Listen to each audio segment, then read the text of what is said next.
hashtag short, guys. 2007 Dodge Nitro, I want to say. It was towed in, guys.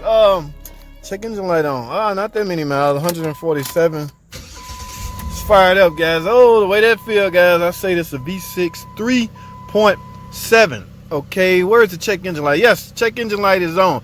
Now, in order to find out what the code is, I will have to scan it, guys. But for now, let's take a peek under the hood. Let's get it. All right, guys. Yes, 3.7, like I said, predicted. Okay, it's idle a little high. I hear a vacuum leak, guys. Could that be why the check engine light on? Well, that could be the reason the check engine light on. Something don't look funny. Something look funny right here. I don't know what's going on with this, guys. The only way you're gonna figure out why I light on, like I said, you will have to scan it and retrieve the fault code. Because this is a hashtag short video, I cannot do all of that on this video. So I tell y'all what, man, let's get this thing in the shop and let's do some troubleshooting. Y'all ready? Man, let's get it. All right. Idle speed performance higher than expected. P0507 P0456. Evap small leak detected. Okay, now, for now, let's go under the hood and find out if there's anything obvious, because a lot of things can cause this. A vacuum leak, a hose left off. In fact, a hose that go to the evap system could be left off. Might kill two birds in one stone, guys. Just never know. But we will not know until we go and inspect. All right, let's go to the car and go under the hood. Let's get it. You ready, guys? Yes, the V6 3.7, guys. Man, this engine has been through. Y'all hear that? I can actually hear. Y'all hear that vacuum leak? Let's check this, guys. A lot of people say, yeah, a lot of condensation builds up in here, and it fools people into thinking the head gasket blown. But we're not chasing any kind of overheating problems. We're chasing an evap leak as well as idling high.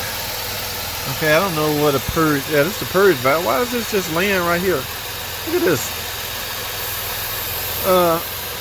I don't know how this supposed. Ooh, look at that, guys, right there. I guarantee you. Y'all see that? It's split. I guarantee you that's where my small evap leak at. So this purge valve hose that goes to the intake. Alright, now I haven't even smoke tested yet. I'm still gonna smoke test it, but I'm looking for. Ooh, there go another split right there. I think if this thing was routed properly, they wouldn't have these problems. Look, that's about to come off. Yes, this is my small evap leak. Now, I still hear a. Let me go on this side. Alrighty, this hose go. PCV maybe. Y'all hear that?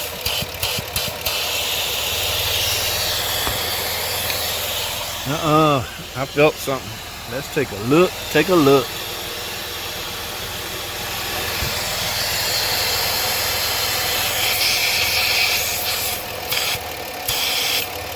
Right there, guys. Let me take y'all down, see if y'all can see.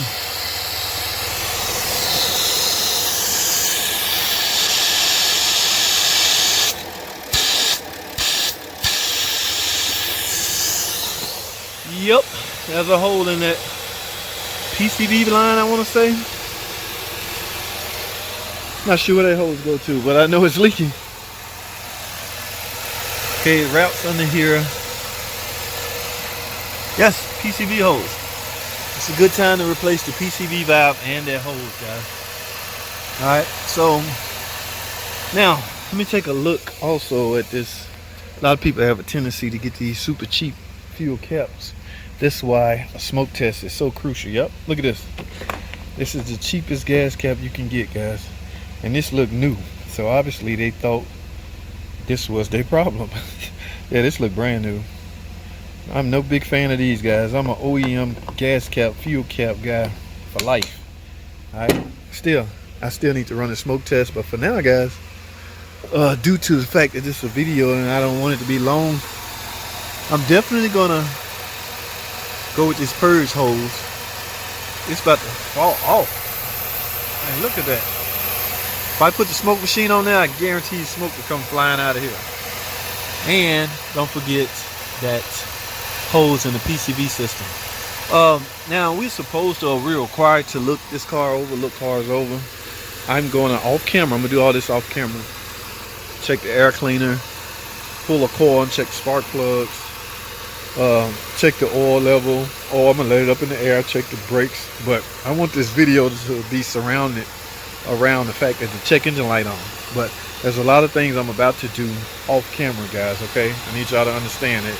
No, we don't just, our first issue at hand is addressing the problem, right? The complaint that she came in with. I have done that. Okay, well, I have some more to do, but as far as camera related, or as far as right now as we stand, I have done that for the most part. So for now, I'm going to do I'm gonna lift this thing, put this thing in the air, like I say, do my preliminary checks. Coolant, it's kind of hot right now. I don't want to open that. Make sure the battery is dirty. I'm gonna make sure it has a full charge. I'm gonna do a 21-point inspection of the whole entire car. This is a 2007. I haven't seen one this old in a while, ever since that last Liberty with the 3.7. Remember the Liberty with the overheating problem, and I ended up writing up a complete engine, and I got drilled for that. People, it's just a head gasket. No.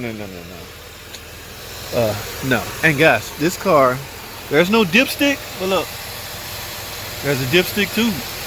Okay, so I would need my special dipstick in order to verify the condition of the fluid, right? Right. So what I'm gonna do, here's what I'm gonna do. Yeah, you can still hear that, guys. Oh, yes, let me check this thing over, guys. I'm gonna wrap this video up. I don't want this video to be long. So let me get out of here. That's all I have, man. Thanks for watching. Comment, subscribe. And I'll fire the camera back up if they buy all of this stuff, okay?